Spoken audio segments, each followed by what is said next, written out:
Good morning students. आज की class को शुरू करते हैं बच्चों। देखिए, आज की जो क्लास का टॉपिक है वो है कण की त्रिज्या तथा इकाई सेल की भुजा में संबंध। कण की त्रिज्या और इकाई सेल की भुजा में संबंध। ठीक है, कण का मतलब यहाँ से क्या है, यहाँ पर क्या है, परमाणु। क्योंकि हम लोग ठोस अवस्था में कण को क्या मानते हैं, परमाणु मान सकते हैं, अणु मान सकते हैं, आयन मान सकते हैं। तो हम लोग सिंपल कण को क्या लेके चल रहे हैं, परमाणु लेके चल रहे हैं। ठीक है, आपके सामने इकाई सेल का चित्र है, सरल इकाई सेल का चित्र है। ठीक है, इसी प्रकार से फलक इकाई सेल, फलक केंद्रित इकाई सेल होता है और अंतः केंद्रित इकाई सेल होता है। आप इसको बारे में जानते हैं। ठीक है, चलिए तो देखिए, आंकिक प्रश्न पूछे जाते हैं। आंकिक प्रश्न जो है वह पूछे जाते हैं किसके संबंध में, कि जो कण की त्रिज्या है, कण की त्रिज्या। चलिए हम कण की त्रिज्या, जो ये परमाणु दिख रहा है आपको, ये परमाणु है। परमाणु गोलाकार होगा और गोलाकार आकार जिसका होता है उसमें हम त्रिज्या लेते हैं। जैसे मान लीजिए परमाणु हो गया, यहाँ से यहाँ तक ये व्यास होता है और यहाँ केंद्र से किनारे की जो दूरी होती है त्रिज्या होती है, जिसको स्मॉल r से प्रेजेंट कर रहे हैं। तो इसमें दो चीज़ हम लोग संकेत लेते हैं, दो चीज़ मानते हैं कि जो कण की त्रिज्या होगी इसको हम किससे डिनोट करेंगे, किससे प्रदर्शित करेंगे, स्मॉल r से। और जो इकाई सेल की जो भुजा है ना, भुजा, उसको हम लोग दिखाएंगे a से दिखाएंगे। किससे दिखाएंगे बच्चा, a से। भुजा क्या है समझ लीजिए, बड़ा सिंपल सा है भुजा। आप बताइए, भुजा जो है एक परमाणु से दूसरे परमाणु की जो दूरी होती है, ये भुजा है, ये भुजा है, ये भुजा है। भुजा बोलिए, किनारे बोलिए, भुजा बोलिए या फिर किनारे बोलिए। बात समझ में आ रहे हैं? कितनी भुजा होती है आप बता सकते हैं, कितने किनारे होते हैं हम इससे पिछले वाले वीडियो में हम लोग बता चुके हैं। आप आराम से देख सकते हैं और ख़ुद भी बता सकते हैं इसको। तो कण की त्रिज्या यानी कि r में और भुजा यानी कि a में विभिन्न प्रकार के इकाई सेलों में कैसा संबंध होता है, क्या संबंध होता है, क्या फॉर्मूला होता है, जिसकी मदद से हम लोग आंकिक प्रश्नों को हल कर पाएंगे, ये हम लोग सीखने जा रहे हैं। ठीक है, चलिए हमने क्या मान लिया, किनारों की दूरी क्या मान लिया, a मान लिया। अब इसमें एक विशेष चीज़ देखिएगा, खास बात देखिए, ये परमाणु यहाँ पर है, ये परमाणु यहाँ पर है। देखने में आपको परमाणु बहुत दूर दूर दिख रहे हैं, थोड़ा दूर दिख रहा है, बहुत दूर तो नहीं, फिर भी इनके बीच में ये दूरी दिख रही है। एक परमाणु इस कोने पे, एक परमाणु इस कोने पे, और आपस में जुड़ा हुआ है। यही तो आपको लग रहा है, ठीक है, यही तो लग रहा है। एक परमाणु ये है, एक परमाणु ये है, और आपस में ये जुड़ा हुआ है। आप और इसी को दूरी को हम लोग किनारे की दूरी बोलते हैं। एक्चुअली में ये परमाणु इतने दूर दूर बच्चों नहीं होते हैं। ये बस दिखाने के लिए, थोड़ा समझने के लिए कि एक निश्चित आकार जो मिलता है उसको, उस आकार को समझने के लिए, उस ज्यामिति को समझ में देखने में आ जाए, समझने में आ जाए, इसलिए इस तरह का चित्र बनाया गया है। एक्चुअली में परमाणु जो ज्यामिति इनकी होती है, जो संकुलन होता है, वो इस तरह से होता है। देखिए बहुत पास पास होते हैं। जैसे देखिएगा, एक परमाणु अगर ऐसे है, इस कोने को देखिए, इस कोने को मान लीजिए, इस कोने का परमाणु हम ऐसे दिखा रहे हैं और दूसरा इस कोने को दिखा रहे हैं। एक ये कोना ये हो गया और दूसरा परमाणु इतनी दूर नहीं है, एकदम सटा हुआ है ऐसे। इसको मैंने दिखा दिया, इसको मैंने दिखा दिया। अब इसको देखिए, किसी एक फलक को देख लीजिए आप। ठीक है, किसी एक फलक को, जैसे एक ये वाला फलक उठा लेते हैं हम लोग। इस फलक में कितने कोने हैं, 4 कोने। इस फलक में कितने परमाणु दिख रहे होंगे आपको, 4। ये परमाणु ये बना दिया, ये वाला परमाणु ये है, और 2 बचे नीचे वाले ना, उसको भी मैं बना रहा हूँ। देखिए कैसे बनाता हूँ, देखिए सटे हैं। ठीक है, फिर से दिखाता हूँ आप लोग के लिए। ठीक है, इसको दिखाएं, ये परमाणु हो गया ऐसे, इसको दिखाते हैं, ये परमाणु हो गया ऐसे, इसको दिखाते हैं, ये परमाणु हो गया ऐसे, फिर से इसको बनाते हैं। देखिए ये परमाणु हो गया ऐसे। अब ये वाला फलक, ये वाला बचा हुआ ना, इसको, ये परमाणु हो गया ऐसे। तो इतने पास पास होते हैं। और जो किनारे की जो दूरी आपको दिख रही है ना, ये जो दूरी ये दिखती है, दूरी यहाँ से, एक्चुअली है क्या, ये एक परमाणु से दूसरे परमाणु के केंद्र को जोड़ा जाता है।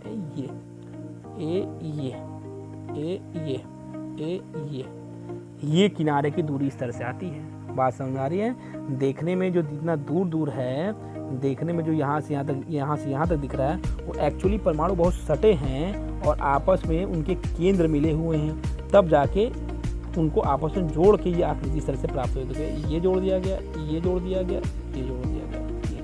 ये हमने केवल एक फलक की कहानी बताई। यही चीज़ सभी फलक में, यही कहानी आप जानेंगे। यानी कि आप समझ जाइए कि परमाणु बहुत पास पास होते हैं और ये आपस में उनके केंद्र को जोड़ा जाता है, तब जाके इस तरह की ज्यामिति प्राप्त होती है। ये समझने के लिए, बस हमने आकृति को समझाने के लिए ये इस तरह से ये बना दिया जाता है। एक्चुअली में इस तरह से छोटा परमाणु यहाँ दिखा दिया, यहाँ दिखा, और बीच में इतनी दूरी नहीं होती है। आई होप बिल्कुल समझ पा रहे होंगे। इतनी दूरी नहीं होती, किनारों की दूरी इतनी नहीं होती है। किनारों की दूरी एक्चुअली होती क्या है, दो परमाणुओं को आपस के केंद्र को जोड़ा जाता है, वही दूरी किनारों की दूरी होती है। दो परमाणुओं का देखिए ये जोड़ दिया गया, ये जोड़ दिया गया, ये जोड़ दिया गया, है ना, ये है। तो आई होप समझ पा रहे होंगे। अब इसी चित्र को अब देखिए, ये यहाँ से यहाँ तक देखिए, ये यहाँ से यहाँ तक क्या है, आर है ना, ये त्रिज्या है। तो इस परमाणु की त्रिज्या ये होगी, 2r हो गई। आर जोड़िए, r प्लस आर बराबर 2r, समझिएगा आराम से।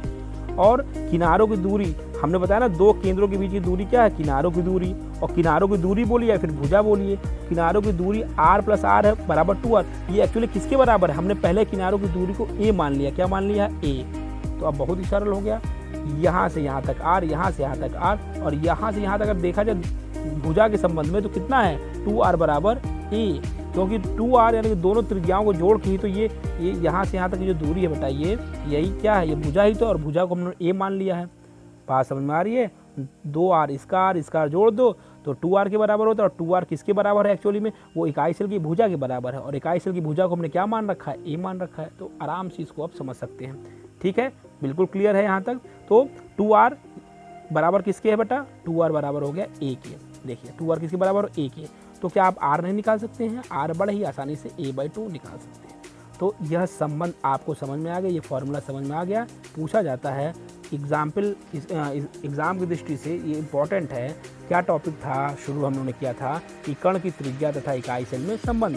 तो इकाई सेल तो 3 प्रकार के होते हैं, ठीक है। तो इकाई सेल में सरल इकाई सेल को हमने कवर कर लिया। क्या फॉर्मूला निकल के आया, r बराबर a/2। इसको अच्छे से नोट कर लें अपनी कॉपी में, और तब इसमें प्रश्न कराएंगे तो आप कर पाएँ। इस तरह से इसको अच्छे से नोट कर लीजिए, ठीक है।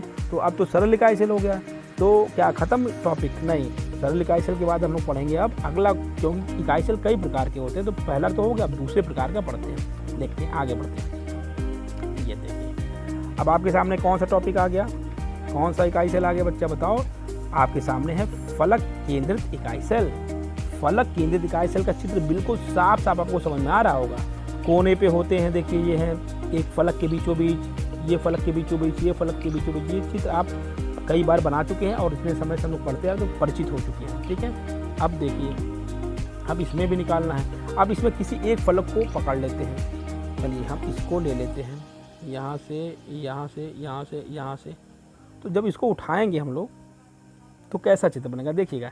ये फलक तो ये परमाणु तो दूर दूर है ना, समझिएगा। ये परमाणु दूर दूर है, मगर आपको करना क्या है, देखिए हमें पास पास में चित्र बना के आपको दिखा देता हूँ।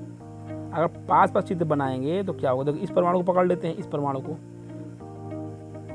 ये ठीक, इस परमाणु को ले लीजिए, ये, और इस परमाणु को ले लीजिए, ये। क्योंकि फलक का मतलब तीनों, फलक का मतलब ये बीच वाला परमाणु फलक वाला भी लेंगे। ऐसा मत करिए, फलक के केस में ऐसा मत करिएगा इस वाले परमाणु को इस वाले परमाणु को जोड़ दीजिए और हो गया, नहीं। फलक के केस में क्या होता है, इकाई सेल कैसा होता है, फलक का जो इकाई सेल होता है उसमें परमाणु बीच में भी होता है, देखिए बीच वाला, इसलिए हमने तीनों को कवर कर लिया। अब देखिए, ठीक है, अब देखिएगा ये वाला क्या है, केंद्र से केंद्र मिलाइए, ये r हो गया, यहाँ से यहाँ तक 2r हो गया, यहाँ से यहाँ तक 2r हो गया, समझिएगा बात से। इसके केंद्र से यहाँ तक जाएंगे तो r होगा ना, यहाँ से यहाँ तक r, और ये तो पूरा परमाणु कवर कर रहा है तो 2r हो गया, 2r हो गया। ये भी इस परमाणु में पूरा पूरा नहीं कवर करेंगे, केंद्र तक जाना, केंद्र तक जाना है, यहाँ तक जाना है, ठीक है ना। तो ये आप ऐसे करके जोड़ दीजिए, देखिए ऐसे करके आप जोड़ दीजिए। जब आप ऐसे करके जोड़ेंगे, आप सोचिए इस परमाणु में कितने r आए हैं, इस 3 परमाणु है देखने में। फिर से मैं आपके लिए यहाँ चित्र बना रहा हूँ, फिर से देखिएगा, फिर से मैं समझा रहा हूँ, आराम से समझिएगा। देखिए फलक केंद्रित इकाई सेल की संरचना ऐसी है कि बीच में भी एक परमाणु आ रहा है फलक में, इसीलिए अब 3 परमाणु को जोड़ के हम एक ऐसी संरचना प्राप्त करते हैं। देखिए ऐसे 3 परमाणु का केंद्र जुड़ा हुआ है, 3 परमाणु के केंद्र में ये आधा त्रिज्या आ रही, हाफ आर आ गया, मगर यहाँ से यहाँ तक केवल r नहीं है बच्चा, इधर 2r हो गया, मतलब दोनों त्रिज्या समाहित हो गई, यानी फुल 2r हो गया ये, और यहाँ के केंद्र तक r हो गया। तो r plus r plus 2r जब जोड़ेंगे तो कितना आएगा, 4r आएगा। कितना आएगा, 4r आएगा, 4r। और यहाँ से यहाँ तक की जो दूरी है, आप आप जब पाइथागोरस का इस्तेमाल करेंगे तो जब किसी भी ट्रायंगल में जब ऐसे ये दूरी जब a है और ये दूरी जब a है तो इसको आप निकाल सकते हैं, a√2 आएगा। ये गणित में पाइथागोरस का सिंपल से इस्तेमाल करके आप निकाल सकते हैं। बस आपको ये समझना था कि यहाँ से यहाँ तक अगर r की बात करें तो 4r कैसे आया। 4r इसलिए आया क्योंकि 3 परमाणु शामिल थे इसमें, और 3 परमाणु में एक परमाणु का r आ गया। इस वाले बीच वाले परमाणु का r क्यों नहीं लेंगे, 2r लेंगे। क्यों 2r लेंगे? क्योंकि इसमें त्रिज्या ही नहीं है, इसमें पूरा व्यास लेना पड़ेगा, क्योंकि इसमें पूरा व्यास शामिल हो गया। यहाँ से जब बढ़ेंगे यहाँ तक तो r + 2r + r। इसमें 2r, इस वाले में 2r नहीं लेंगे। क्यों? क्योंकि इसमें केंद्र तक ही जाना होता है। यहाँ से केंद्र मिलाएंगे तो आएगा 4r, और 4r बराबर ये विकर्ण जो है, ये जो आएगा ये पाइथागोरस से कितना आएगा, a/√2 आएगा, a√2 आएगा। और जब a√2 आएगा तो r आप यहाँ से निकाल सकते हैं। देखिए r कितना आ जाएगा, a/√2/4। जब 4 को नीचे भेजेंगे ये आ जाएगा। तो देख लीजिएगा, आराम से वीडियो को देखिए, प्रैक्टिस करिए, समझ में बिल्कुल आ जाएगा। इस परमाणु को लिया गया है, इस परमाणु को लिया गया है, ठीक है ना। 3 परमाणु थे इसलिए लिया गया इसको, ऐसा ध्यान दीजिएगा। ध्यान दे लेंगे तो बहुत ही आसानी के साथ आप समझ पाएंगे।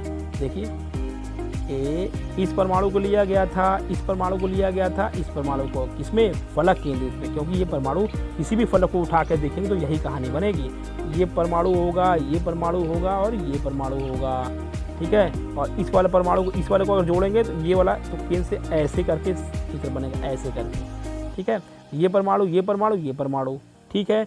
इस वाले में r आएगा, इस वाले में 2r आएगा, और इस वाले में केंद्र तक जाएंगे तो r आएगा। सबको जोड़ेंगे तो आएगा 4r, और 4r में से 4r बराबर a√2 होगा तो r बराबर a√2/4 आ जाएगा। बिल्कुल क्लियर समझ में आ रही होंगी बातें, ठीक है। आगे बढ़ते हैं। अब बचा लास्ट वाला, तो लास्ट वाले को देख लेते हैं। देखिए लास्ट वाले में भी देखिएगा, इंपॉर्टेंट है, बहुत इंपॉर्टेंट है। देखिए लास्ट वाले में क्या है, एक परमाणु ये ले लीजिए, एक परमाणु बीचों बीच है, इसको भी लेना पड़ेगा। तो यहाँ से जब ऐसे जोड़ेंगे ना, ऐसे, ये देखिएगा, इसका ऐसे का ही चित्र बनेगा। देखिएगा ध्यान से, इसको मैं आपको बड़े में एक जगह मैंने इसको बना के दिखाया है, उसको मैं दिखाता हूँ। देखिए ये आप समझिएगा ध्यान से, ये परमाणु जो है, देखिए ये वाला परमाणु हो गया, ये वाले परमाणु को शामिल किया गया, बीच वाले परमाणु को शामिल किया गया, और ये नीचे वाले परमाणु को शामिल करके तीनों को, क्योंकि और ये बीचों बीच है तो ये बड़ा वाले विकर्ण पूरे बॉडी के कवर करते हुए एक विकर्ण बनेगा ऐसे करके, ठीक है। और फिर ऐसे नीचे करके ये वाला जाएगा, ये वाले को, और ऐसे कर देंगे, ऐसे करके ये आकृति आएगी आपके सामने, ये आकृति इस तरह से, सॉरी, ये आकृति आएगी, देखिए, ठीक है। तो यहाँ पर देखिए इसमें भी क्या शामिल हो रहा है बेटा, इसमें देखिएगा यहाँ से यहाँ तक, एक मिनट, इसमें परमाणु शामिल हो रहे हैं। यहाँ से देखिए, इससे पहले वाले चित्र में आप देखिएगा, कंफ्यूज मत होगा, इसमें भी 3 परमाणु शामिल हो रहे हैं, उसमें भी 3 परमाणु शामिल हो रहे हैं, ये बात तो ठीक है। मगर यहाँ पर ध्यान दीजिएगा, ये जो यहाँ से यहाँ तक जो दूरी है ना, ये किसके बराबर है, यह इम्पॉर्टेंट है आपके लिए। यह a√2 के बराबर नहीं है, क्योंकि ये 4r के तो बराबर है, ये 4r के बराबर है, मगर ये वाला जो आपका फॉर्मूला है, ये वाला ये a है और ये a√2 है। ये पाइथागोरस से इस्तेमाल करेंगे तो ये a√2 आएगा। अगर आप चित्र देखेंगे, फिर से मैं चित्र दिखा रहा हूँ आपको, देखिए एक ये है, ये देखिएगा, ये नीचे यहाँ पे मैं बनाता हूँ, देखिए एक तो विकर्ण ऐसे गया है, ये कर रहा है ऊपर पर, और फिर उसके बाद नीचे आने के बाद ये जुड़ा हुआ है। ये बहुत बारीकी से देखिएगा बेटा, मैं फिर से बनाता हूँ। देखिए इस वाले परमाणु को पकड़ लीजिए, ये ठीक, और ये बॉडी के बीचों बीच आया है ऐसे, तो बॉडी के बीचों बीच आया तो ये परमाणु बीचों बीच हो गया, ठीक है। और ये वाले परमाणु ये टच हो गया, ठीक है।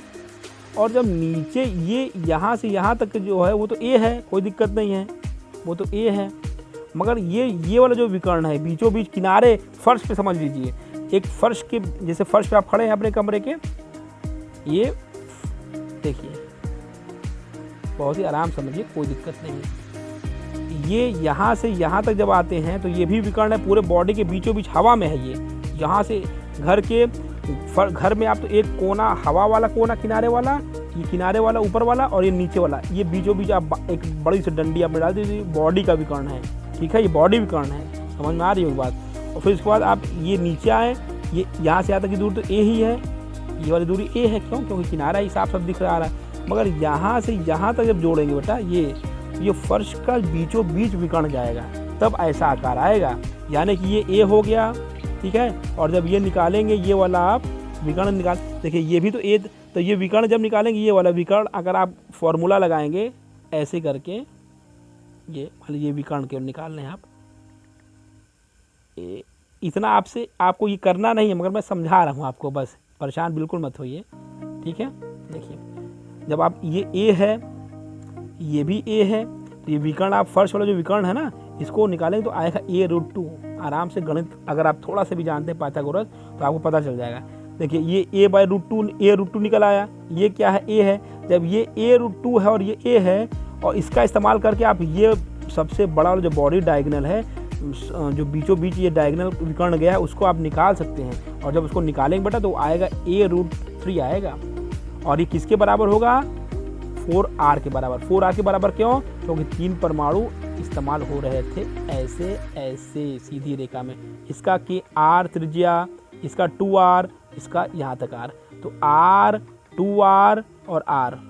फिर से देखिए, तो 4r क्यों आया है? क्योंकि 4r इसलिए आया, जैसे इससे पहले भी 4r आया था, क्योंकि 3 परमाणु थे और तीनों परमाणु इस्तेमाल इस तरह से हो रहे थे। इसका r यहाँ तक, यहाँ से यहाँ तक 2r, तो r + 2r और ये यहाँ तक केंद्र तक r, तो आया 4r। तो 4r बराबर a√3। a√3 कैसे आया? ये बॉडी का विकर्ण है जो आपने निकाला। जब वो निकल गया तो r बराबर a√3/4। तो ये फॉर्मूला आपको डायरेक्ट याद रख लेना, रट लेना। इतना मैंने आपको जो बताया, इतना आपसे नहीं पूछा जाएगा, बस मैंने समझाने के लिए आपको बताया। हालांकि मैं चाहता हूँ डायरेक्ट फार्मूला आपको बता सकता था, पर फिर भी आप समझ पा रहे होंगे। आप फार्मूले को अच्छे से समझ के रट लीजिएगा, इसको याद कर लीजिएगा। फिर से आते हैं हम लोग अपने सभी को समराइज करते हैं। आज का टॉपिक हमने क्या देखा? आज का टॉपिक हमने देखा कि कण की त्रिज्या को किससे हमने प्रदर्शित किया? स्मॉल r से प्रदर्शित किया। और इकाई सेल की भुजा को किससे प्रदर्शित किया? a से प्रदर्शित किया। और इनके बीच में संबंध क्या होते हैं, ये हमने आपको बताया। इनके बीच में संबंध r और a के बीच में संबंध क्या होते हैं, क्योंकि 3 तरह का केस है, 3 तरह के इकाई सेल होते हैं, इसलिए तीनों तरह के इकाई सेलों को हमने अलग अलग सीखा। फॉर्मूला आपके सामने है, इसको बॉक्स में अच्छे से बंद करके दिमाग में अच्छे से याद कर लीजिए, कैद कर लीजिएगा। कैद करना है, ऐसे समय पे खोलने की जरूरत पड़े तो खोल लें, ऐसा कैद नहीं करना कि खोल ही नहीं पा रहे हैं बॉक्स आपका। ठीक है, तो ये हो गया, तो ये फॉर्मूला इंपॉर्टेंट हो गया। दूसरा फॉर्मूला क्या है? दूसरा फॉर्मूला ये इंपॉर्टेंट हो गया, किसके लिए? फलक केंद्रित के लिए, याद रखिएगा। तीसरा फॉर्मूला किसके लिए है? तीसरा फॉर्मूला है घनीय अंत केंद्रित इकाई सेल के लिए, ये अंत केंद्रित इकाई सेल के लिए, और ये है फॉर्मूला। ये तीनों फॉर्मूले अच्छे से याद कर लीजिए, इसका इस्तेमाल आंखिक प्रश्न में मैं कराऊंगा। और एक चीज़ और, जो बच्चे, काफ़ी बच्चे ऐसे हैं जो वीडियो को पूरा नहीं देख रहे हैं और लापरवाही कर रहे हैं, आपके लिए वीडियो बहुत ही मेहनत से बनाई जा रही है। देखिए कुछ समय तो ठीक है, अब मैं एक ऐसा ग्रुप बनाने जा रहा हूँ जिसमें सिंसियर बच्चे रहेंगे, उन बच्चों का ग्रुप अलग रहेगा, उन बच्चों का क्लास भी मैं चलाऊँगा। साथ साथ जो वो बच्चे जो सिंसियर हैं, जो लगातार वीडियो देखते हैं, जो सब्सक्राइब कर देते हैं चैनल को, जो लाइक कर देते हैं, उनके लिए हम वो अलग ग्रुप बना के टॉप 100 बच्चे, 100 बच्चे मैं उसमें ग्रुप में अलाउ करूँगा। मैं पर्सनल लिंक उनके भेजूँगा और वो बच्चा हमारे में जुड़ेगा, व्हाट्सएप ग्रुप जो बनाऊँगा। तो आपको मैं कुछ दिन और देख रहा हूँ, अगर आप नियमित हो जाते हैं सभी लोग तो ठीक है, नहीं तो हम केवल उन बच्चों को हम अपनी पूरी मेहनत देंगे जो वाकई में डेडिकेटेड हैं, जो खुद भी पढ़ना चाह रहे हैं, जो उनके लिए वीडियो बनाया जाए तो वो देखें, उसको समझें, उसका इस्तेमाल करें अपने जीवन में, अपने लिए अपने कोर्स को आगे बढ़ाएं। ये नहीं कि केवल बस गए, चैनल को 2 मिनट देखा और चले आए, ऐसे बच्चे हमको नहीं चाहिए। हमें कम बच्चे चाहिए, हमें 100 बच्चे भी मिल जाएंगे तो हमारा चैनल भी हम लोग का बढ़ेगा। हमारा चैनल मतलब हमारे स्कूल का चैनल, आपका ही चैनल है, पर आप लोग एकदम लापरवाही से वीडियो देखते हैं, 2 मिनट 3 मिनट। ये वीडियो बनाने में मेहनत लगती है, कट कॉपी पेस्ट काफ़ी चीज़ें करनी पड़ती हैं, एडिट करना पड़ता है। तो इसका आप लोग मोटिवेट होकर आगे बढ़िए और अपने ग्रुप को अपने इस चैनल को बढ़ाइए। तो मैं कुछ दिन देखता हूँ, फिर अगर अलग से मैं केमिस्ट्री क्लास 12th का एक अलग से ग्रुप बनाऊंगा व्हाट्सएप पे, जिसमें उन्हीं बच्चों को शामिल करूँगा जो वाकई में नियमित हैं। जो नियमित नहीं है वो नॉर्मल जो ग्रुप जो बना है उसमें पढ़ते रहें, कोई दिक्कत नहीं, चैनल भी देखते रहेंगे, उनको अलग मैं नहीं करूँगा। मगर उन बच्चों को जो मैं अलग से ग्रुप बनाऊँगा उसमें जिनको शामिल करूँगा वो निश्चित ही उनको ज़्यादा फ़ायदा मिलेगा, क्योंकि उन पर विशेष ध्यान दिया जाएगा। ये वो बच्चे हैं जो ध्यान देने लायक हैं, जो अपने आप को प्रदर्शित कर रहे हैं कि सर हम साथ में हैं, हम लोग पढ़ रहे हैं, हम लोग आगे बढ़ना चाहते हैं, तो हम आपके साथ में हैं। इसीलिए वीडियो देखते हैं, इसीलिए चैनल पे बने रहते हैं, चैनल की चीज़ों को सुनते हैं, समझते हैं और आगे बढ़ते हैं। तो मैं कुछ दिन और देखता हूँ, अगले हफ्ते से पहले ही मैं उस ग्रुप को क्रिएट करूँगा व्हाट्सएप का, जिसमें उन्हीं बच्चों को शामिल करूँगा जो वाकई में डिज़र्व करते हैं। बाकी लोग ठीक है पढ़ते रहें, व्हाट्सएप पे ग्रुप बना रहेगा उसमें पढ़ते रहिए, या आप यूट्यूब पे देखते रहिए, कोई दिक्कत नहीं। मैं विशेष ध्यान अब देना आपको ज़रूरी नहीं समझता जो अनियमित बच्चे हैं। तो उम्मीद करता हूँ वीडियो समझ में आई होगी, तो आप बिल्कुल चैनल को सब्सक्राइब कर लीजिएगा, और इससे संबंधित आगे वाले वीडियो में जो आगे प्रश्न होंगे आगे वाले वीडियो में करेंगे। पूरा वीडियो देखिएगा, स्किप मत करिएगा, क्योंकि इससे नुकसान होगा। अगर छोड़ेंगे बीच में फिर बाद में आपको परेशानी होगी। तो ठीक है, आज के लिए इतना ही ओके, मिलते हैं अगले वीडियो में। तब तक के लिए आप सभी लोग अपना ध्यान देंगे। Thank you.